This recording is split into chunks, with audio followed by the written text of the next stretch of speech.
तो 16 तारिख में आम वैदेश्वर गोटे बह भोजी थिला सेठी प्राय 1000 रु ऊर्ध्व लोक समागम होते प्रथम प्रथम किसी लोक भोजी खाइला परे आउ जो किसी लोक सब भोजी खाइले 12 घंटा पर आम अनुभव कलु सबू लोक प्राय असुस्थ हेले मेडिकल को अन्यून 250 रु ऊर्ध्व लोक ये आसिक आक्रांत लोक मैंने ये आसिक पहुँची ये जेहेतु गोटे प्राथमिक स्वास्थ्य केन्द्र सेमती विशेष सुविधा नहीं लोक मैंने बाहर को किसी लोक रेफर हेले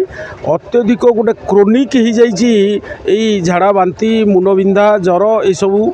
तेणु सीडीएमओ जदिओ किसी टीम पठई किंतु ताहा पर्याप्त नुह गरीब श्रेणी लोक बहुत आक्रांत होगी जो मैंने सब बाहर को जाकर ट्रिटमेंट हेले से आर्थिक असुविधा ये सब सरकार टिके तत्परतार सह